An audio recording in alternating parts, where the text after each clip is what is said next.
I don't really have to go into an office. And so I do 99% of my work via email. It's great because then when my kids get home from school or whatever, they can ignore me in person. What's for dinner? Get it yourself, Dad. Where you going? Out. How was school? School. What are you eating? Food. It's really special at the Cuban household. Hey everybody, this is Mark Cuban, and these are my rules for life. Rule number 1, follow the scroll. Oh my goodness, I learned so much from my kids. I learned what skibbity is, and the world keeps on changing, and I keep on learning from them because they are exposed to all these new technologies. Social media is an integral part of their lives. I have to understand that. As a tech guy, trying to understand how the algorithms, influence their lives. They're in the car and I'm driving my son. I can look over at a stoplight and see him scrolling through his Instagram or TikTok and know exactly what he's interested in. Trying to be able to connect to him, which like for any parent can be almost impossible, but it's just informative. Rule number 2, if you can't stand alone, you can't stay together. My wife and I have a great relationship. She's independent, smart, kind, curious. She's always reading and learning and exposed to new things. And, through osmosis and as much conversation as I can, I learn from her a lot. And more importantly, or as importantly, she's in charge of our children. I show up, but she organizes it all. I get told where to be and when, whether it's pictures for homecoming, whether it's greeting a first date, whether it's, going and picking the kids up. I also get late duty. So she'll take them to school in the morning, and now when they're out late, anything past 10 p.m. is late. I'm the one who's got to go pick them up, and it's always been that way. But we make a great duo, and I'm proud of her, proud of our kids. Rule number 3, old habits die hard. When I first made money, I did go out and buy things. I bought a house, bought a plane. But since then, I literally even had a conversation with my wife not long ago that, okay, we're allowed to go out and buy some stuff. So if we want to, let's go look at things. But I'm not a big spender, just not. Rule number 4, it's got to be an email. So a lot of people ask about my daily routine, and you're going to be shocked. I look at my phone, or I'm looking at a laptop, and I'm on there 8, 9, 10 hours a day. Am I going to meetings? No. Am I taking phone calls? No. Am I going to some office somewhere? No. When I was working my way up, I always had to work to somebody else's schedule. When I finally sold my companies and had enough money to stand on my own, prior to getting an iWatch, first thing I did was get rid of a watch. I didn't wear a watch for 30 years because I didn't want to be on anybody else's time. And now, finally, because people pretty much kiss my ass when it comes to business, I can tell them I'm doing everything via email. Period, end of story. And because of that, I can get everything done by sitting on a laptop or a phone anywhere in the world, and that works out really, really, really well.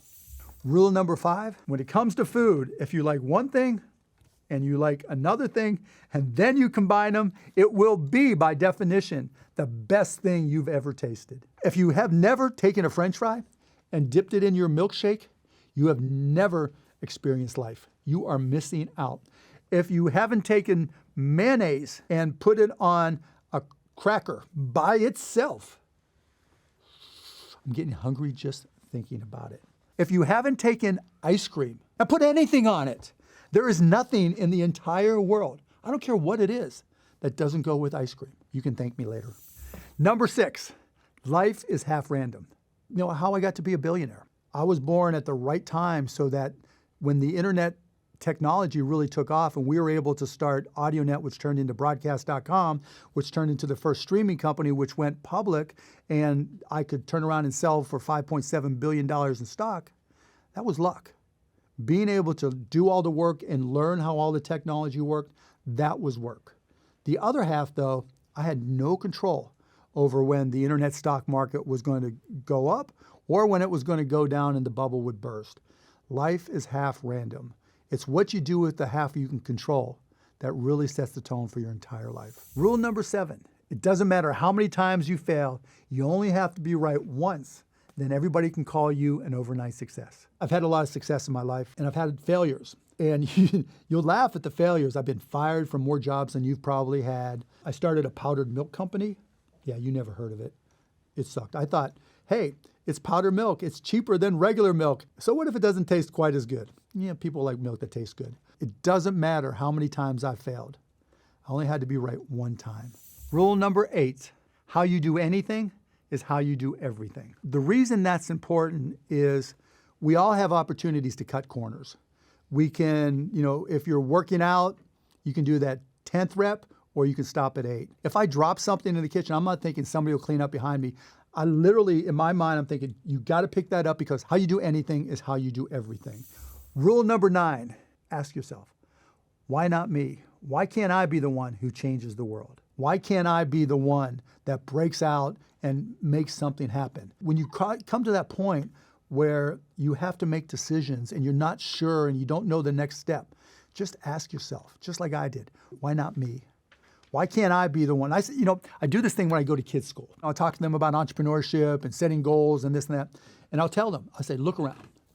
You see that screen on the wall there? One day it didn't exist. And then the next day somebody had an idea and created a company out of it. And now the school bought that screen. Why not you? Why can't you be the person that comes up with the next great idea?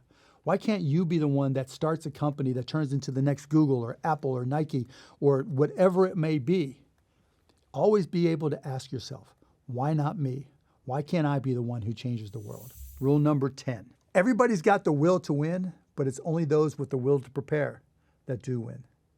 I've traveled around the world, and the one thing that makes us different than every other country on this planet is the American dream. Every single one of us at some point in our lives has that idea. And we all go through the same process. You go to a friend, oh, I got this idea. And you say to them, what do you think? And they're like, oh, that's a good idea. Then you go online and you do a search and you go, oh, there's nobody else who's done it. And you're thinking, oh my goodness, this is it. But then most people stop, or most people don't do all the work. We think to ourselves, yes, I'm going to do it. I know this is great. But then we also start thinking about the mortgage, kids, car payments, insurance, and that holds us back. You don't have to go all in on every idea. Everybody's got the will to be successful. Everybody does. Everybody wants to be successful. But the most important part is the work you do to prepare to be successful.